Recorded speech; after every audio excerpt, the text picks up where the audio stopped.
sahabat MA, hari ini kita akan berkunjung ke Pulau Lakang. Pulaunya itu tepat berada di belakang saya. Ya sebenarnya dekat sih, hanya untuk menuju ke Pulau Lakang itu kita harus naik perahu dan sedikit menyusuri sungai yang ada di pulau ini. Nah, seperti apa perjalanan kami nanti di Pulau Lakang? Ikuti terus perjalanan kami.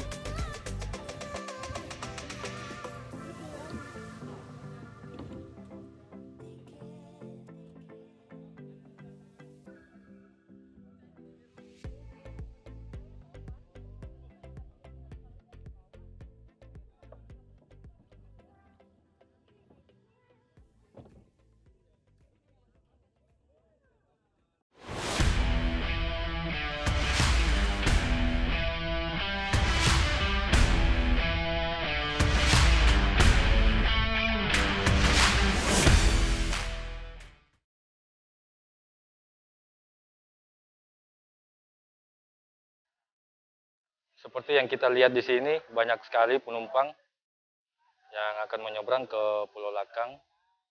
Di situ ada beberapa perahu yang sudah sandar, yang akan menyeberangkan beberapa penumpang yang dari Pulau Lakang atau yang menuju ke Pulau Lakang itu sendiri. Kita sambil menunggu giliran kami untuk menyeberang, karena ya berhubung ini adalah hari libur, jadi begitu banyak aktivitas yang ada di dermaga ini.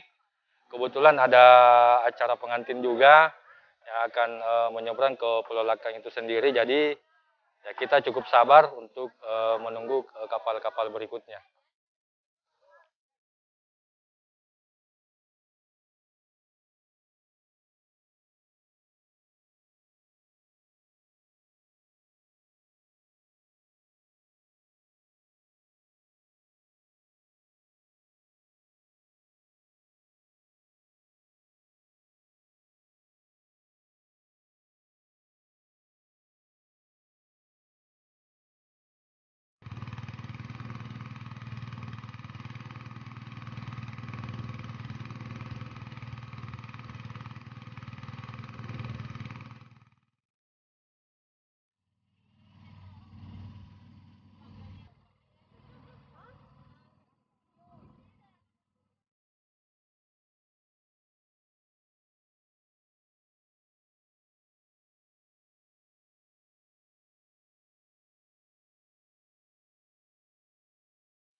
Setelah kita transit, kita menuju ke dermaga berikutnya.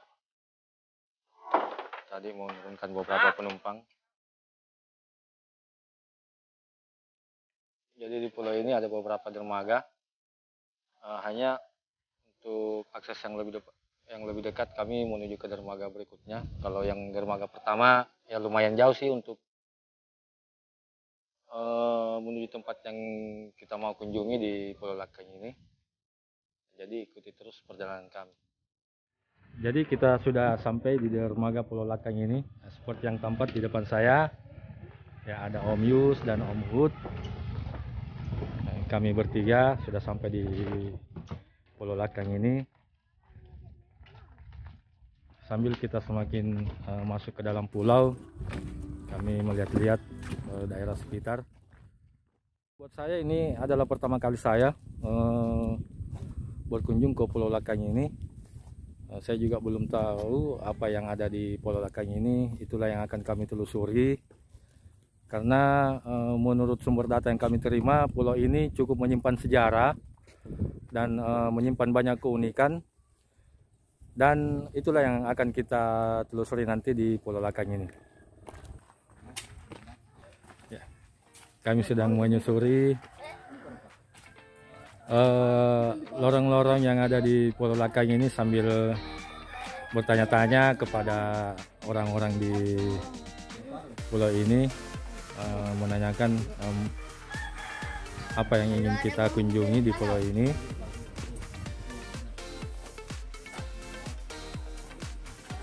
Ya lumayan lah, cukup adem di lorong ini.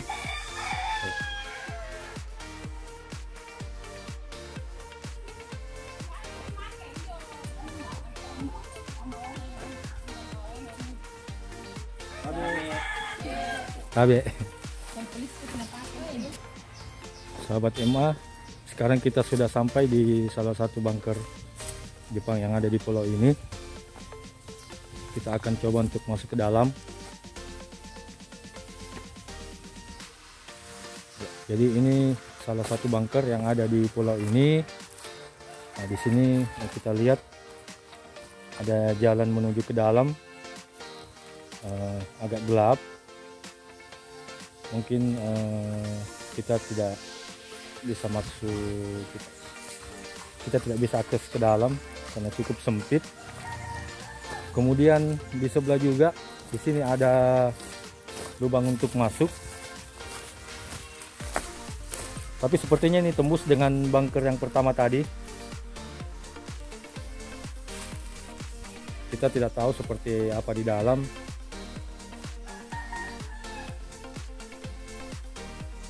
Ya cukup gelap, tapi sepertinya bunker ini kurang terawat. Tapi kalau dilihat dari sekelilingnya ya ada pagar keliling, jadi bisa dikatakan ya lumayan diperhatikan bunker ini karena diberi pagar pembatas.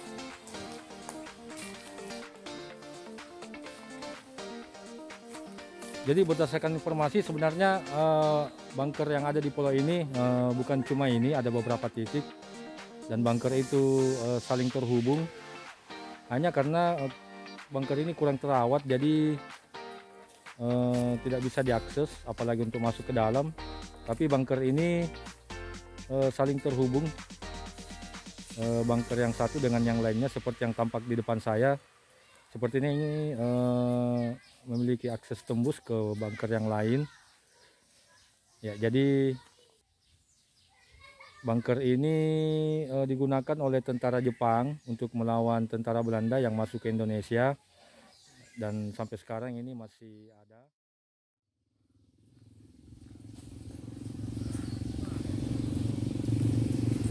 Nah, di sini ada satu bunker lagi yang kami temukan. Ya, masih dekat dengan bunker yang pertama tadi. Ya, hanya di sini sepertinya nggak terlalu terawat. Ya, dan ya cukup riskan juga sih untuk masuk karena batunya sudah sepertinya agak goyang dan rawan. Jadi ya, kami tidak kami lihat saja dari atas ini.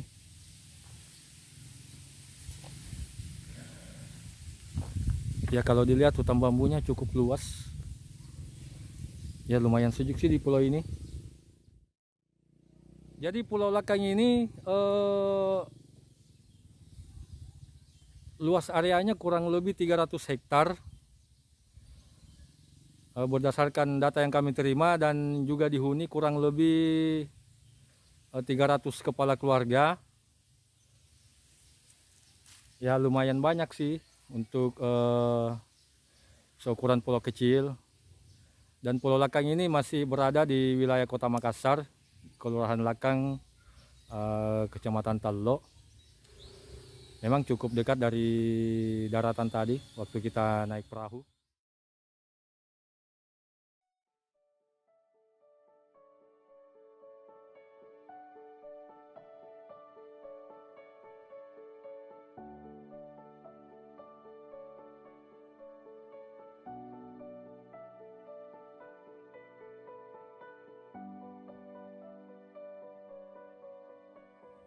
Oke, sahabat MA, dari sini kita akan mengungkap sejarah Pulau Lakang itu sendiri.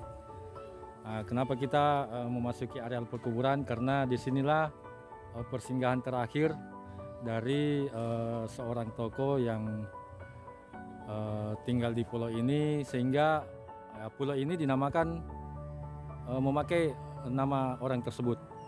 Oke, sambil jalan kita menelusuri.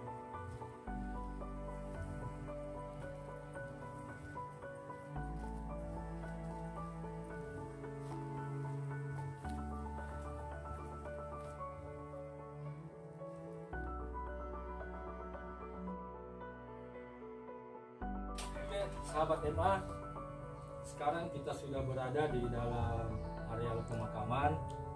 Seperti yang kita lihat, di sini ada satu makam yang didesain seperti rumah. Nah, disinilah seorang tokoh yang menjadi pemimpin di pulau ini. Di sini di dalam ada dua makam. Sebentar kita akan melihat ke dalam, tapi sebelumnya saya akan bercerita. Jadi diriwayatkan Pulau Lakang atau Rilakang itu dahulunya bernama Bontomalangere. Nah, Bontomalangere itu artinya memiliki pendengaran yang tajam dan jeli. Sementara Lakang itu sendiri memiliki makna melekat. Nah, mengapa dikatakan Bontomalangere? Karena kemampuan dari warga kampung sini itu untuk mendengar berita-berita yang ada di luar kampung mereka. Sementara beliau ya berada di dalam kampung mereka tersendiri. Jadi itu yang melatar belakangi sehingga kenapa desa ini dinamakan Bontomalangere. Terus kemudian kenapa sampai diganti menjadi Pulau Lakang atau Rilakang itu karena Daeng Rilakang dulu ini ceritanya memimpin peperangan melawan gerilyawan di zaman dulu.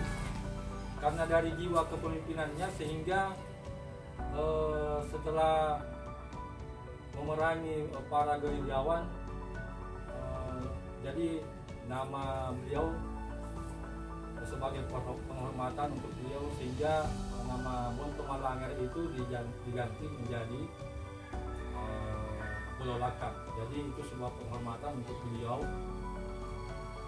Jadi desa ini berganti nama menjadi Pulau Lakang.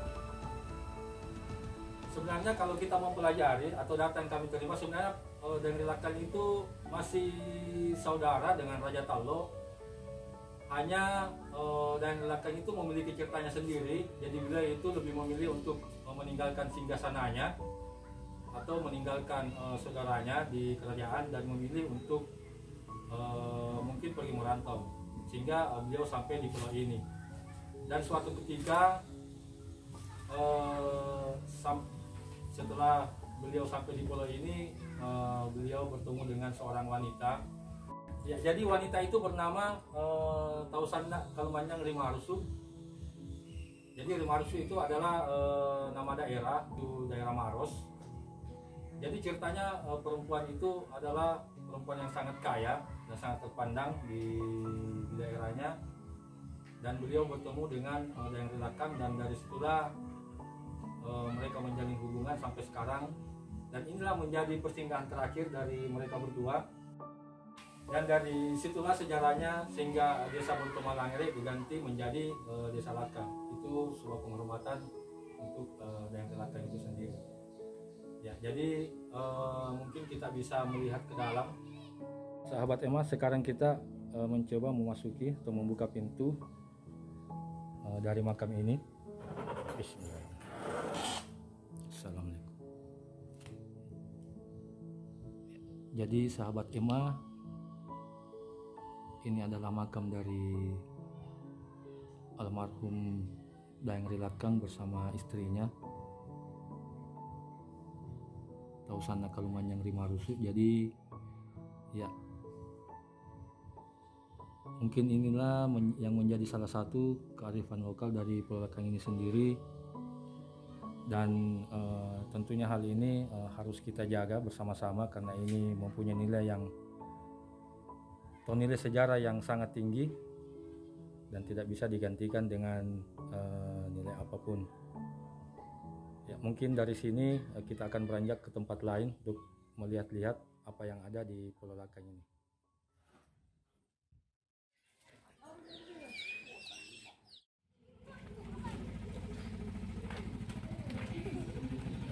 Ya, kita lagi menuju ya kayak rumah makan. Ya. Karena berhubung sudah siang, jadi kita isi perut dulu. Hari menjelang sore, setelah kita mengisi perut tadi sejenak, kita berjalan-jalan mengelilingi Di depan saya tampak bangunan-bangunan tinggi, jadi itu adalah Kota Makassar daratan.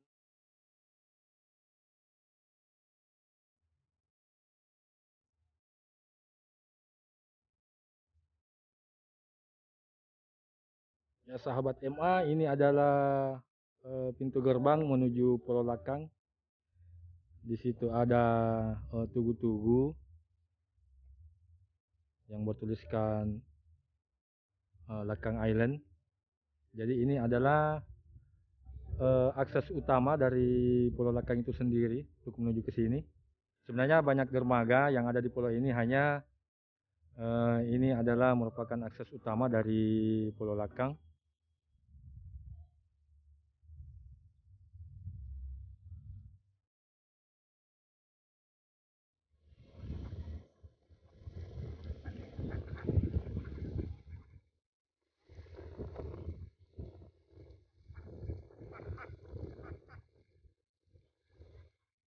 Ini adalah salah satu aktivitas masyarakat yang ada di Pulau Lakang ini. Jadi Bapak ini sedang menjahit. Ini apa ya namanya, Pak? Oh, bagang, iya. Jadi ini bagang untuk nangkap ikan atau kepiting, Pak? Ikan sama udang ikan kepiting juga. Oh iya. Ya, jadi kata si Bapak ini bisa untuk menangkap kepiting, udang, ikan juga bahkan bisa. Jadi nanti bagang ini ditaruh di sungai, Pak ya? Kasih lurus yang dipasang itu di sungai. Oh, dipasangnya lurus. Sampai di sambung 5 ini. Terus waktu pemasangannya itu kapan, Pak? Sore jam setengah 6. Jam setengah 6 ya, Pak? Terus nanti ngambilnya kapan? Pagi jam 6 sore. Oh, jam 6 pagi juga, Pak ya? Oh iya. Jadi untuk memasang bagang ini biasanya dilakukan sore hari atau bahkan malam hari. Nanti untuk ngambilnya ya keesokan harinya di saat pagi hari, sekitar jam 6 pagi. Nanti di situ kita lihat hasilnya apa saja yang ada di dalam bagang ini. Jadi ini adalah salah satu aktivitas yang ada di Pulau Lakang ini. Ya, terima kasih Pak ya sudah berikan informasi. Iya. Ya, ini juga menjadi salah satu aktivitas masyarakat yang ada di sini. Ibu ini sedang menjemur padi. Ya, ibu ini lagi memasukkan padinya di dalam karung, sudah dijemur.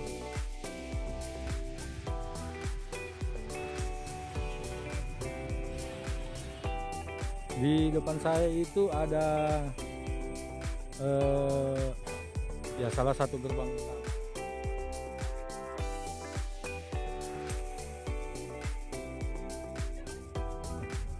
Sekarang kita dalam perjalanan pulang. Setelah seharian kita berada di Pulau Lakang, sekarang kita mau pulang. Hari semakin sore. Nah, seperti ini di kondisi di atas perahu.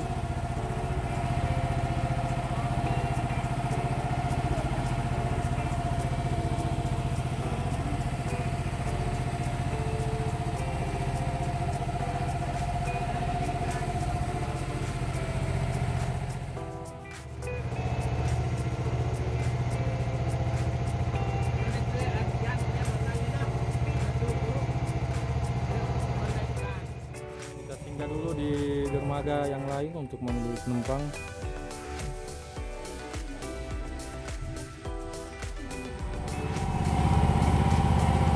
Yang menjadi salah satu keunikan dari Pulau Lakang ini karena dia dikelilingi oleh 3 sungai, yaitu Sungai Pampang, Sungai Talok, dan Sungai Unhas.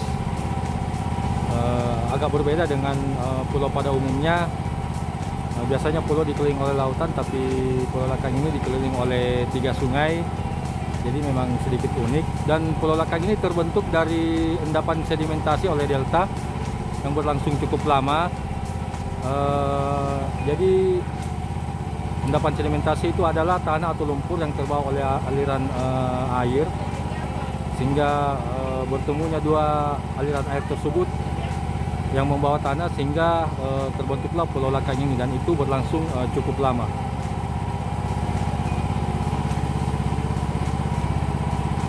seperti yang kita lihat di sisi kiri kanan itu banyak sekali pohon nipah yang bertumbuhan. Saya pikir ini adalah ciri khas dari sungai air asin. Adapun tumbuhan mangrove atau bakau itu cukup sedikit, kita lihat tidak sebanyak pohon nipah.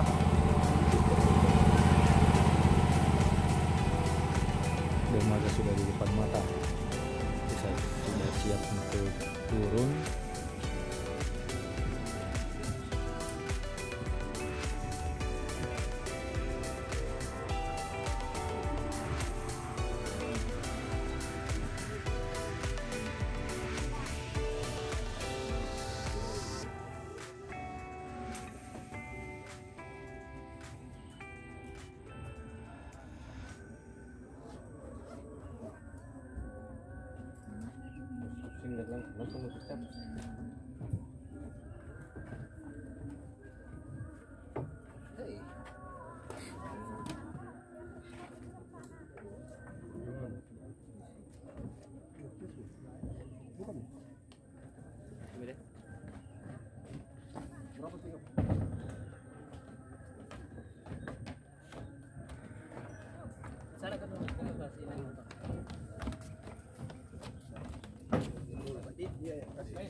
Kiai dorong, kiai dorong. Terbang. Nampak di sini.